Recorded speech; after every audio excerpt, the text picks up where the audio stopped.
Important part of the team in every child's education is elected school board members. So here to talk about the roles and responsibilities as part of School Board Recognition Month, we have Dr. Ashley Stevens and Board President Mr. Josh Pauley of Cabell County Schools. Great to see you both. Good to see you. Good to be with you. Well, talk a little bit about what a board member does. One thing that people get confused about is the role of a board member. Board members are really part of a corporate body, so they're not really acting on their own. As individuals, really what they do is to make sure that the board itself is acting responsibly and is fulfilling its role, which is really a role of governance. We provide oversight. We make sure that our district is operating within the laws and policies that have been set by the State Board of Education, and also our own policies. Board members are also fiduciaries, and what that means is that we have to act in the best interest of the school district in everything that comes before us. We can't act in our own best interest.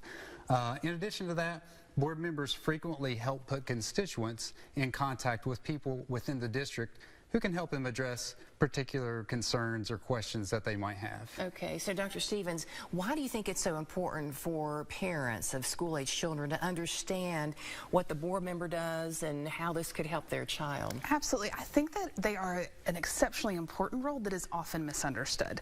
I think sometimes because they're an elected official, they feel untouchable, or like they're just making whatever decisions that they want. And other times I think people think that everybody that works at the Board of Education is on the Board of Education, which is also not true. What I love about school boards in general and about ours specifically is that we have people from diverse backgrounds. They may be former educators, they may come from the business community or nonprofit, they could be parents or grandparents of school-age kids or never have kids at all. What brings them together is a dedication to making students have the best educational experience possible, and then the work to make that outcome is working to be sure that the school system is doing everything they can for those students. Oh, okay. Well, Josh, tell us a little more about it yourself. And are board members involved in the daily operations of the schools? No, board members shouldn't really be involved in the day-to-day operations of the system or of individual schools. We have very qualified people who are in places that can take care of those responsibilities. Right. I would say that'd be a very busy job you have if you have to check on all the schools there. Other than voting in board meetings, what other authority would a board member have? You know, most people might be surprised about this, but outside of a properly noticed board meeting, we have no authority over the school system whatsoever. Okay. And from your perspective, what do you think is the board's most important responsibility? That's an interesting question, and there are many different ways that we could look at that, but I think probably one of our most important responsibilities is employing a highly qualified and a competent superintendent. And that's one of the responsibilities that is solely the job of the Board of Education. And so, this person acts as a CEO, and so it's very crucial for the operation of the district that we get the right person in there for that job. Yeah, definitely there. And what is the relationship between superintendent and board members? Like any good relationship, trust and communication are very important.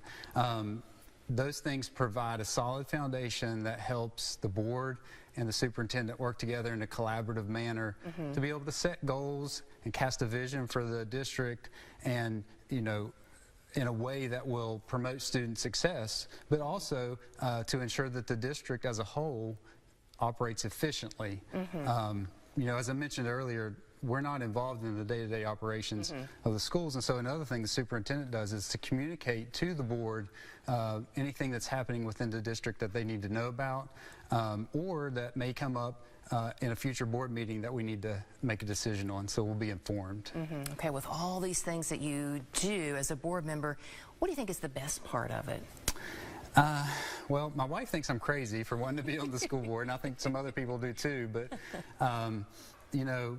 there are lots of things that I enjoy about it. Probably the thing I enjoy most is seeing the success of our students and our employees across the whole district, especially at a time when sometimes public schools get a bad rap these days. And so it's good to be able to see the important positive things that are happening. Many of our people in the community only hear about our schools when there's something negative, and there are positive, very impactful things that happen every single day. And so I'm just glad that I get to be a small part of that. Oh, yeah, and I bet it's really rewarding when some of the students get to come to a board meeting and get recognized. Oh, yes. Yeah.